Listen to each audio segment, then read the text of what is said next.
On va passer à l'exposé de Éric Dalbiès, qui est directeur de la stratégie chez Safran et qui va nous parler des métiers et des enjeux autour de la propulsion spatiale.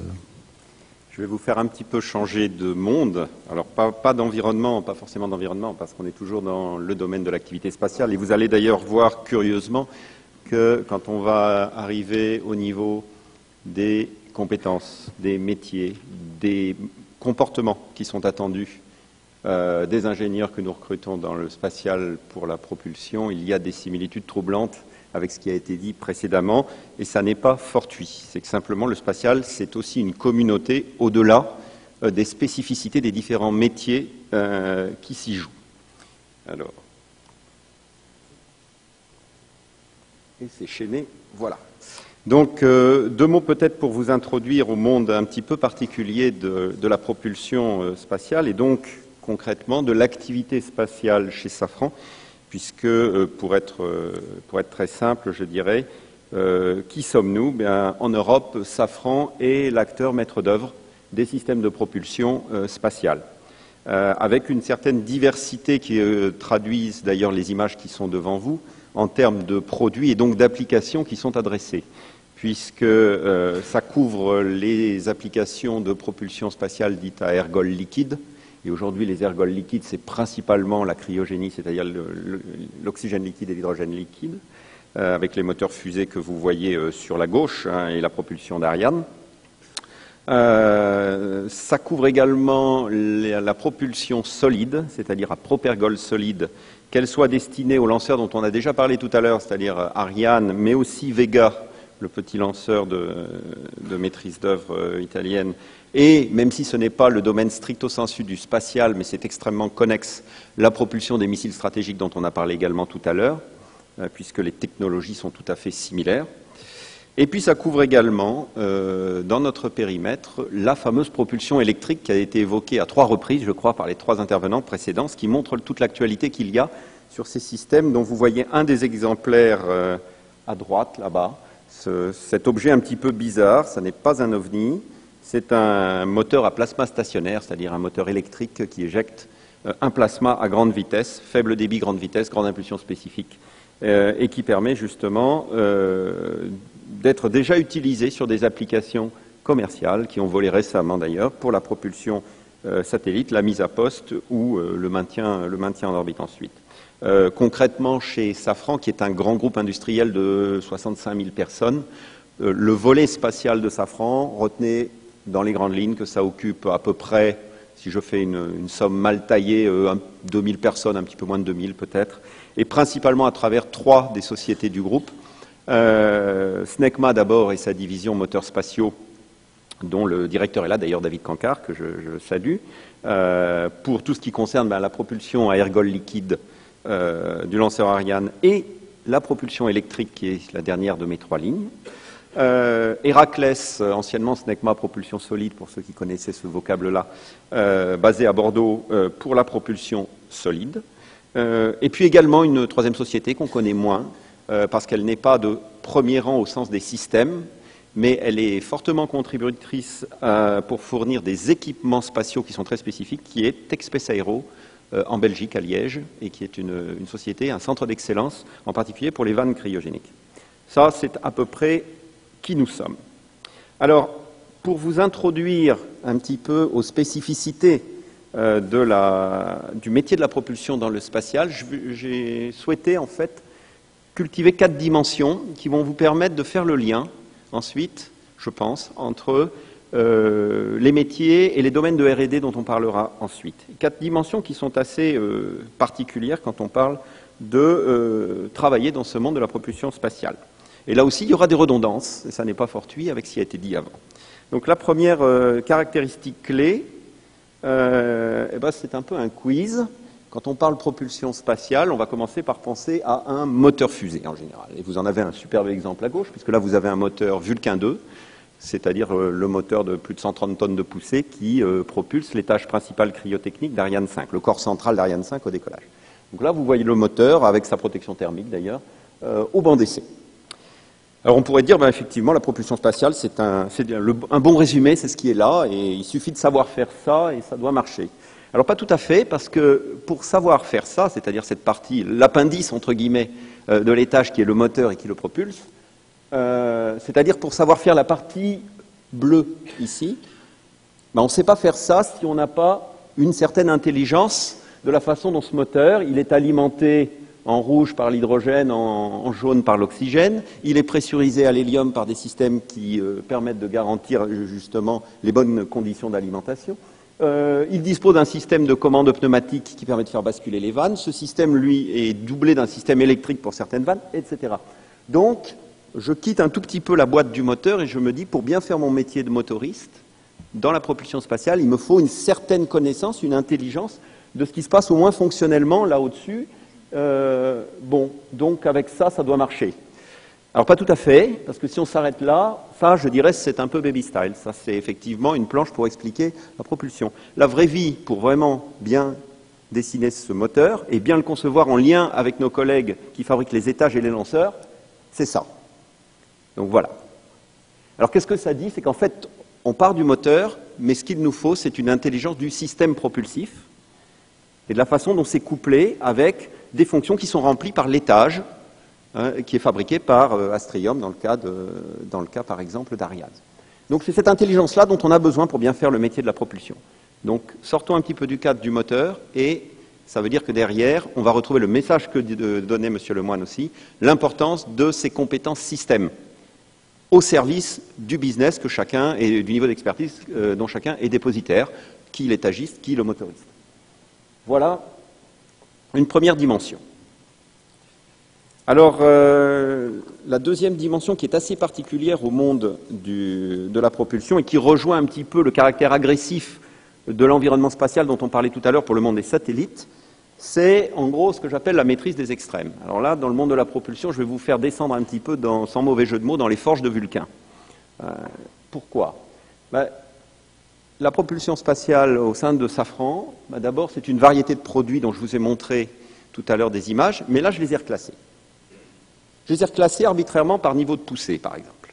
On va du propulseur de tout à l'heure, le PPS 1350, le propulseur électrique qui pousse 8 grammes force de poussée, jusqu'à en haut à droite, chacun des deux boosters à poudre d'Ariane 5, chacun des deux qui en gros pousse 650 tonnes. Vous avez 1300 tonnes de poussée au moment où on allume. En passant par les solutions de propulsion des étages centraux qui sont... Les 3 qui sont présentés là sont à oxygène et hydrogène liquide. Le moteur HM7 qui a une longue vie sur Ariane 4 et qui vole actuellement sur Ariane 5 en étage supérieur qui fait 6-7 tonnes de poussée. Je vous invite d'ailleurs, si vous avez le temps lors d'une pause, à descendre au bas de l'escalier d'honneur puisque vous avez un vrai moteur HM7 avec quart de coupe sur certains éléments qui est exposé. Le successeur du HM7 sur Ariane 5 Midlife Evolution et Ariane 6 dont on a parlé tout à l'heure avec Jean-Yves Le Gall, qui est le moteur Vinci de 18 tonnes de poussée avec un magnifique divergent composite déployable, une tuyère déployable que vous voyez ici déployée mais qui sur le lanceur sera repliée. Et puis le moteur Vulcain 2 de 135 tonnes de poussée. Donc les extrêmes en termes de gamme de poussée, mais pas que. En termes de température, sur un objet, en particulier comme ceux qui sont là au milieu, se côtoient à 50 cm d'intervalle, de l'hydrogène liquide à 21 Kelvin, et dans la chambre de combustion, 3500 K. Donc, il faut être capable de maîtriser quelque part ces gradients, et quelque part cet antagonisme. Ce n'est pas les mêmes technologies qu'on utilise pour l'un et pour l'autre, et il faut être capable de faire cohabiter ces environnements très différents dans un même objet qui finalement est relativement compact. Extrême également dans les pressions, puisqu'il faut être capable de maîtriser le fonctionnement de ces produits dans le vide spatial qui s'exercent sur le divergent par exemple. Dans le même temps, la pression sortie d'une pompe hydrogène, c'est de l'ordre de 300 bars. Alors les densités de puissance aussi, c'est quelque chose qui ne vous parle pas forcément beaucoup, parce que ce genre de chiffres, on a assez peu de points de comparaison. Tout à l'heure, je crois que c'est M. Mottet qui signalait la puissance d'une turbopompe hydrogène du moteur Vulcain 2. Il disait c'est 2 rames de TGV. C'est tout à fait juste. 2 rames de TGV dans une machine qui pèse 220-230 kg.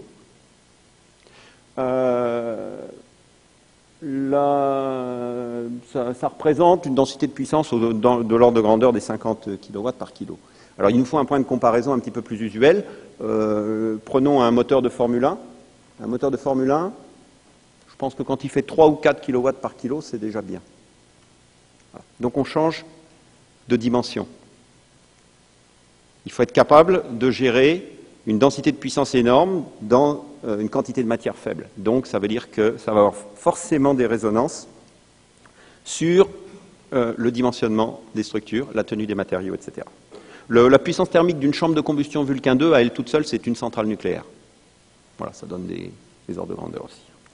Et puis, extrême aussi en termes de vitesse de rotation, par exemple, hein, c'est la turbopompe du moteur Vinci, le moteur de 18 tonnes de poussée, c'est une machine qui tourne à 102-107 000 tours par minute. La turbopompe hydrogène du moteur Vulcain 2, on va être dans les 40 000 tours. C'est une machine qui, accessoirement, pompe 600 litres par seconde. Donc, prenez une baignoire qui doit faire 300 litres, vous videz une baignoire en une demi-seconde avec une machine comme ça. Voilà, ça donne une idée. Là aussi, ça est couplé d'ailleurs au débat sur les densités de puissance. Ça, c'est la deuxième dimension, quelque part, la maîtrise des extrêmes. Alors, bien évidemment, une résonance immédiate que ça a, c'est sur la science des matériaux, qui est clé pour réussir les produits, les projets que nous avons là-dessus. Et en fait, le fait de devoir quelque part contenir cette puissance dans des volumes extrêmement faibles nous conduit à être innovants sur la nature des matériaux eux-mêmes, certes, mais également sur la façon d'élaborer le produit. À titre d'exemple, vous avez à droite la fameuse pompe hydrogène du moteur Vinci, celle qui tourne à 102 000 tours. Eh bien, vu le débit d'hydrogène qu'il faut y passer, plus vous tournez vite, plus les veines fluides sont petites. C'est relativement simple à comprendre, puisque c'est le produit des deux qui donne le débit volumique. Eh bien, le rouet, les rouets qui sont à droite, la hauteur de la veine, c'est-à-dire les interstices que vous voyez dans le flanc du rouet, ça fait de l'ordre de 4 à 5 mm. Ça veut dire que ce rouet-là, aujourd'hui, personne ne sait prendre un bloc massif et le tailler avec des outils, même avec des parcours tridimensionnels, parce qu'il n'y a pas la place de passer l'outil sans qu'il casse en flexion. Cet objet-là a nécessité le développement de la métallurgie des poudres, titane. C'est-à-dire que ce que vous voyez là, c'est le résultat d'un amoncellement de poudre titane dans un moule, le tout compacté en isostatique à chaud, et ça sort, net shape, à cette forme-là, en ayant mis 1000 bars de pression pour compacter la poudre de titane. Sinon, on ne sait pas fabriquer cet objet. Donc, vous voyez une des résonances de ce que je disais tout à l'heure, ça impose non seulement un choix de matériaux, mais un choix de procédés. Et c'est pour ça que dans nos métiers, on a parlé de recherche et développement tout à l'heure, on a parlé de technologie, il ne faut pas oublier le volet industrialisation de ce que nous faisons, et c'est complètement en lien aussi avec ce qu'on disait tout à l'heure sur l'exigence des coûts. À gauche, vous avez une autre façon de fabriquer des pièces de géométrie complexes, qui s'appelle la fabrication additive. Ça consiste toujours à utiliser une poudre, là plutôt une base nickel. Et qu'est-ce qu'on fait? On vient superposer des couches très minces, des lits de poudre d'une vingtaine de microns, que l'on vient fondre avec un laser pour construire, comme une imprimante 3D, la pièce. Simplement, au lieu de faire ça dans un plastique ou autre pour du prototypage rapide, on fait une pièce qui part en essai. Donc, voilà deux exemples qui, je dirais, résonnent par rapport à cette dimension de maîtrise des extrêmes. Alors, la troisième caractéristique, je pense, qui mérite d'être signalée, et elle n'est pas sur cette planche, donc je reste là-dessus, c'est la problématique des essais dans notre monde, de la propulsion en particulier spatiale. Alors les essais dans le spatial, ils ont à peu près les mêmes caractéristiques que les pierres précieuses. C'est-à-dire qu'ils sont chers et ils sont rares, ou rares et chers. Et il y a manifestement un lien entre les deux. Alors ça veut dire que ce postulat étant donné, ça veut dire que nécessairement on doit développer dans nos métiers une excellence en modélisation des phénomènes physiques complexes, parce que tout ce qu'on va pouvoir prédire et simplement vérifier par essai, c'est de l'économie sur nos essais. Il existe des choses qui échappent à la vérification par essai et qui nécessitent là aussi une excellence dans la modélisation des phénomènes physiques, en particulier les couplages fluides-structures. Ça impose également, en termes de modélisation, des lois de comportement de matériaux, des lois de survie, des modes d'endommagement de gros développement, et ça se fait très souvent en partenariat avec le monde académique et les labos. Et puis, il y a un autre élément, c'est que les essais sont rares, ils sont chers, mais il y en a quand même. Et donc, quand on fait un essai, on a l'ardente obligation de le faire parler au maximum, de lui faire cracher tout ce qu'il peut dire. Voire, on va concevoir l'essai pour lui faire dire plus que ce qu'il n'aurait fait si on s'était contenté de vérifier un point de fonctionnement. Et là, c'est toutes les techniques de sûreté de fonctionnement, d'essais durcis, de plans d'expérience, qui permettent justement de faire un essai qui va avoir un contenu physique, mécanique, fluide, etc., beaucoup plus riche que ce qu'on aurait fait si on était parti dans une approche classique de vérifier séquentiellement par une grande batterie d'essais, des points montant régulièrement sur la dureté de l'essai, des choses comme ça. Et puis là, donc, la dernière dimension, mais celle-là, on va retrouver les points que vous avez tous cités, c'est que le spatial, c'est toujours un projet. On l'a dit tout à l'heure, c'est souvent des objets un peu uniques, la notion de grande série est rare. C'est un projet qui, en plus, en Europe, a la particularité, et vous l'avez bien compris dans l'exposé de Jean-Yves Le Gall, d'être toujours quasiment mené en coopération européenne, soit que le partenariat européen est, je dirais, indissociable des modes de fonctionnement de ces projets, soit que nos entreprises elles-mêmes soient européennes, et on a eu des bons exemples. Donc c'est gagné en équipe, mais avec ce genre de troïka pour le moteur Vinci, par exemple, puisque c'est peu ou prou l'organisation industrielle qui réussit à faire le moteur Vinci, il faut des ingénieurs qui soient à la fois, qui aient le goût du travail en équipe, qui aient les aptitudes du travail en équipe, dans un contexte qui soit multiculturel. Alors multiculturel ne veut pas dire simplement parler l'anglais. Multiculturel, ça veut dire avoir une intelligence, effectivement, de la façon dont le suédois, le suisse, l'espagnol, le belge, l'anglais, voit l'ingénierie, conçoit son produit, etc. Et c'est cette intelligence-là à laquelle il faut arriver. Alors, une fois qu'on a dit ça, quels sont les grands enjeux, et je m'arrêterai là-dessus ensuite, de recherche et développement pour la propulsion spatiale qui éclaire en gros la décade qui est devant nous. D'abord, ces grands enjeux de RTDI, vous avez vu que j'ai mis RTDI, recherche, technologie, développement, et industrialisation du produit, ils sont sous-tendus quelque part par deux grands objectifs. Et quand on les rappelle, on voit bien l'adhérence que ça a avec les thèmes fondamentaux sur lesquels nous mettons l'accent. Le premier, il a été dit, j'espère qu'il a été perçu, c'est la fiabilité. On l'a vu dans les satellites, il n'y a pas de station-service en orbite. On le sait dans les lanceurs, le client qui confie un satellite cher sous la coiffe d'un lanceur, il n'est pas prêt à voir le lanceur exploser. Donc, la fiabilité reste le réflexe de base des ingénieurs du spatial. Pas de compromis là-dessus. Pas de compromis, et ça va même au-delà, c'est-à-dire que ça crée un état d'esprit de l'entreprise apprenante. On apprend de nos succès, on apprend beaucoup plus de nos échecs. Jean-Yves Le Gall rappelait tout à l'heure qu'il y a eu 4 échecs sur les 14 premiers lancements d'Ariane 5. C'est l'énergie qui a été dépensée dans cette phase-là pour comprendre à fond les raisons de ces échecs qui expliquent, à mon sens, largement les 57 succès de rang depuis. Et puis l'autre grand objectif, et l'ardente obligation qui s'impose de plus en plus à ce business, eh bien, c'est la maîtrise des coûts d'accès à l'orbite. C'est-à-dire que ce n'est pas parce qu'on fait des beaux objets technologiques, on l'a dit tout à l'heure, qu'ils doivent échapper à une certaine équation économique, parce que le marché sera là à condition que nos produits rencontrent des clients qui peuvent se les payer.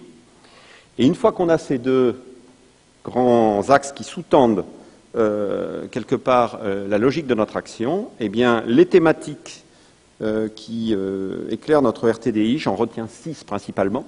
Tout d'abord, vous l'avez compris, tout ce qui concerne la compréhension, la modélisation des phénomènes physiques complexes, les écoulements diphasiques des ergols cryogéniques, les instabilités de combustion, les oscillations de poussée dans un accélérateur à poudre qui est en fait un gigantesque tuyau d'or qui ne demande qu'à vibrer et à résonner. Voilà des thèmes sur lesquels nous avons encore à progresser. Nous avons beaucoup progressé sur pas mal d'autres thèmes, ceux-là font l'actualité. Deuxième pôle de recherche quasi permanent, le domaine des matériaux. En particulier les matériaux liés à ce que je disais tout à l'heure, c'est-à-dire cette maîtrise des extrêmes. Les matériaux capables d'encaisser des conditions extrêmement sévères de fonctionnement et donc de fonctionner près de leurs limites, tout en ayant une marge par rapport à l'événement catastrophique. On va être sur tout ce qui est la mécanique de la rupture, bien sûr. Et puis, bien évidemment, le domaine des composites, en particulier les composites dits thermostructuraux, c'est-à-dire les composites capables de travailler à très haute température et très forte résistance. La chimie des ergols est aussi un sujet qui nous agite. Alors, sur les ergols liquides, je dirais qu'il n'y a plus grand-chose à faire parce que la combinaison oxygène-hydrogène liquide est de loin la plus énergétique quand on reste dans ces technologies-là, sauf à aller vers le fluor, et pour des raisons qui ne vous auront pas échappé, nous n'irons pas vers le fluor. Ça a été testé dans les années 70 en Union soviétique et puis un petit peu aux États-Unis, mais les problèmes environnementaux que pose le fluor liquide sont d'un niveau de complexité qui fait que même à l'époque, les acteurs de l'époque y avaient renoncé. Donc depuis, l'évolution de la préoccupation environnementale de bon droit fait qu'il n'est pas réaliste de changer dessus. En revanche, il y a des travaux assez poussés qui visent à essayer de trouver certaines alternatives aux propergols solides actuels pour les rendre un peu plus respectueux de l'environnement, dans une certaine mesure, puisque ce sont souvent des produits polybutadiènes et produits qui émettent ensuite en dérivé de l'acide chlorhydrique, perchlorate d'ammonium, etc., qui nécessitent certains travaux.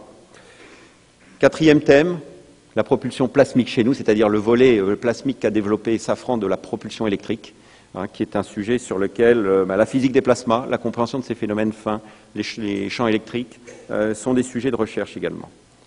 Le cinquième, c'est la dimension d'industrialisation, ce sont tous ces procédés de réalisation à design donné. La fabrication additive en particulier est un vrai sujet que nous fouillons parce qu'en fait, vous l'avez entendu tout à l'heure, nous sommes sur des productions discrètes. Nous n'avons pas de grande série.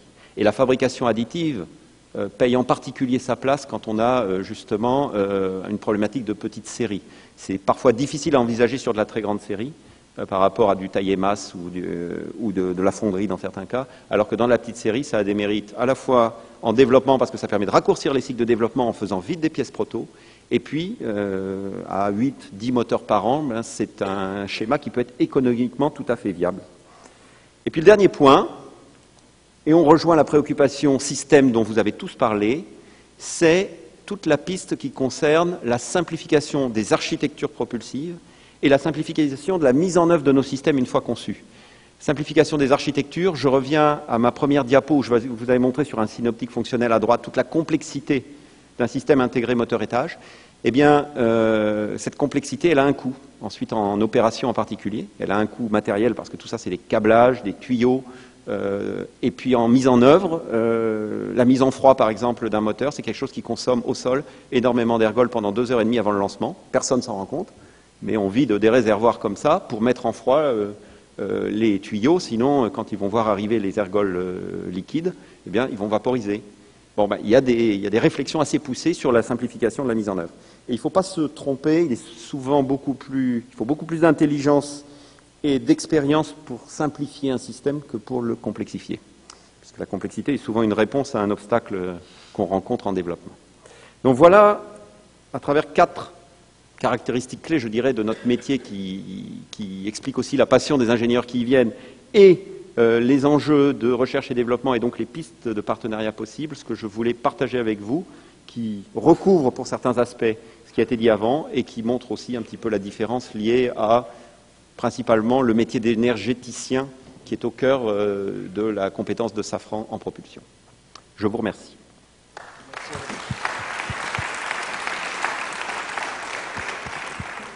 On a le temps pour une ou deux questions.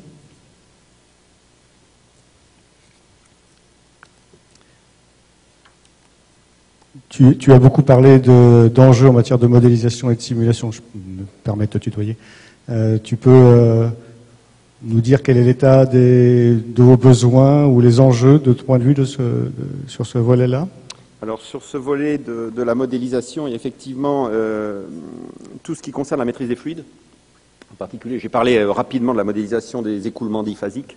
Ça, c'est un des gros sujets qui est toujours d'actualité, sur lequel il y a eu beaucoup de travaux. Quand je parle de simplification, par exemple, de la mise en froid des moteurs, la mise en froid du moteur, c'est principalement une façon de garantir le plus vite possible que l'ergol restera liquide, alors qu'on va l'amener dans des tuyaux qui sont chauds.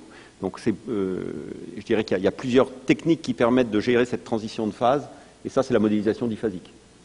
Voilà des exemples. Les couplages fluide-structure, également, sont des éléments importants. La modélisation, j'en parlais, des instabilités de combustion et, par exemple, des phénomènes d'oscillation de poussée dans un tuyau d'or comme un booster à poudre d'Ariane 5, c'est de la vibroacoustique, couplé à de l'énergétique et des lois de combustion et de la cinétique chimique sur les propergols. Voilà des thématiques, sans être plus spécifiques, qui montrent les domaines d'intérêt sur lesquels nous avons besoin de progresser pour maîtriser les produits. Après, il y a tout le domaine de modélisation, je dirais, des lois de comportement de matériaux. Et donc là, rhéologie des matériaux, loi de survie. C'est vrai qu'on fait un usage exclusif, abusif ou presque de la loi de Vébule dans nos métiers sur les matériaux.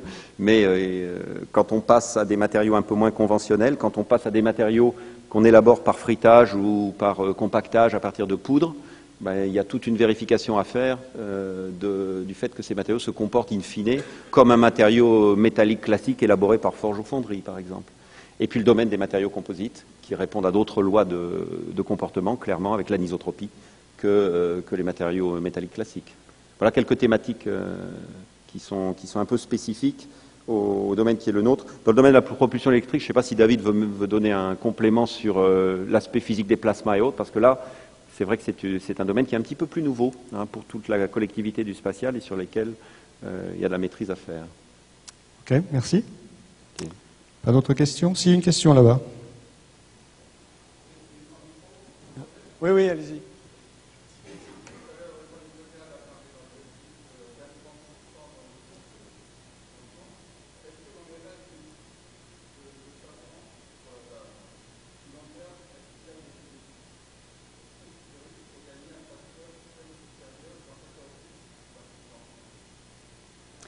Un facteur 10 dans la partie que nous maîtrisons, c'est ça que je comprends, c'est-à-dire dans la partie propulsion. Alors, si on se projette dans des pistes de rupture, puisque c'est comme ça que j'interprète votre question, indépendamment de l'ampleur du facteur, parce que je pense que le facteur 10 n'est pas accessible, même en réfléchissant en rupture, mais c'est souvent un bon moyen de challenger et d'éviter l'amélioration incrémentale, de passer en amélioration en rupture. Je pense qu'il faut raisonner en coût complet des conséquences de choix de conception du système propulsif sur le coût du lancement. Et c'est pour ça que cette dernière ligne apparaît d'ailleurs. Parce qu'aujourd'hui, une partie des coûts est cachée dans la complexité de mise en œuvre. Donc, une bonne partie des simplifications d'architecture dont on parle là vise justement à rendre plus simple la mise en œuvre. Mais ce n'est pas ça qui fera un facteur 10 sur le coût. Les technologies en rupture qui ont été envisagées à certaines époques ne l'étaient pas pour des raisons de coût. Je pense à la propulsion nucléaire, par exemple, mais qui ne s'applique pas sur le domaine des grandes poussées, mais qui aurait pu avoir un intérêt sur les étages supérieurs de lanceurs, compte tenu de la très forte impulsion spécifique qu'elle a, du fait qu'elle fonctionne uniquement avec l'hydrogène, qu'il n'y a pas besoin d'embarquer d'oxygène, etc. Elle pose d'autres questions, et clairement, elle n'était pas orientée réduction du coût, mais orientée performance et réutilisabilité, etc. Donc, la réduction du facteur 10, quand on va chercher ça, il faut savoir que c'est une démarche qui a été seule peu ou prou des années 70, quand les Américains ont conçu le système navette. C'est-à-dire qu'ils ont pris le problème dans l'autre sens en disant le coût de l'objet sera celui qui aura quand même la performance qui permet d'aller à l'orbite, travaillons la réutilisation. On a vu ce que ça a donné. La navette était un système qui était conçu dans ses specs pour être réutilisable 55 fois sans maintenance entre vols. Bon, l'orbiteur lui-même a dû être, je pense que celui qui a fait le plus de vols a dû être réutilisé une bonne vingtaine de fois, avec bien sûr des opérations entre-temps. Le moteur SSME de la navette spatiale, qui avait la même spec, réutilisable 55 fois sans entretien à part une petite inspection, je crois que son record de réutilisation, ça doit être 5 fois. Et toute l'économie du système navette était basée sur cette réutilisation qui permettait de tomber drastiquement les coûts. Et c'est ce qui a fait l'échec de la navette en tant que lanceur commercial. C'est outre malheureusement l'échec de Challenger en 86, qui a porté aussi un coup d'arrêt au système, mais c'est que très rapidement, puisque la navette a fait son premier vol le 12 avril 1981, et il n'a pas fallu attendre 86 pour se rendre compte que le système n'était économiquement pas viable et qu'il a été vite ensuite réservés aux lancements gouvernementaux et de souveraineté, mais plus aux lancements commerciaux. Donc je suis assez perplexe, moi, sur le thème de la réutilisation, parce que je vous l'ai dit, hein, ma première flèche qui monte, c'est pas de compromis non plus sur la fiabilité. C'est-à-dire que c'est pour ça que les deux flèches sont ensemble au tableau.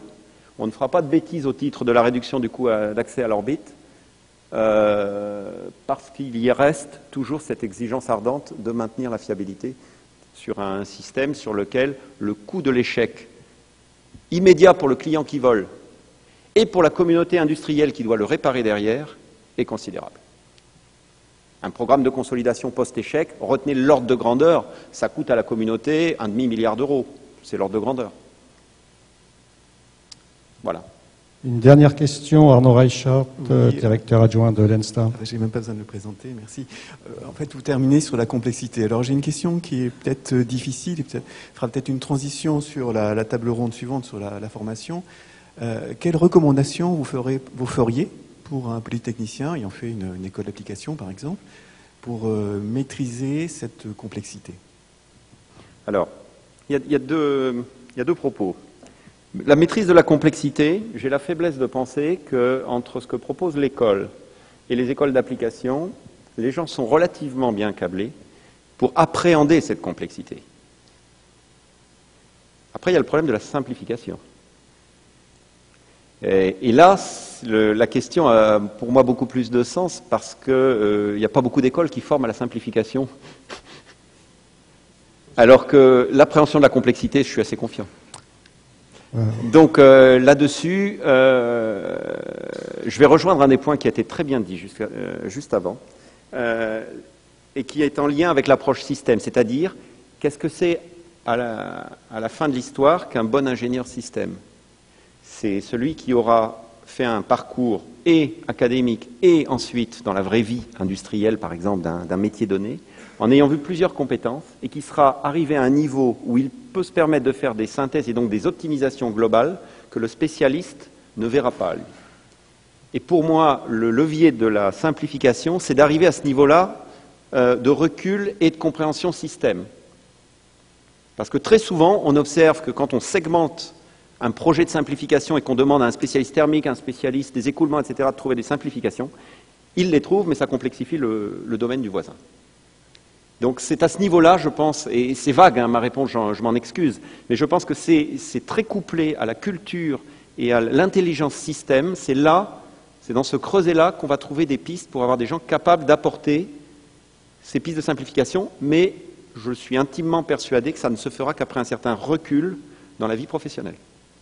Parce qu'on ne s'invente pas simplificateur en sortant d'école. Du moins, je n'y crois pas, personnellement. Très bien. Merci, Eric.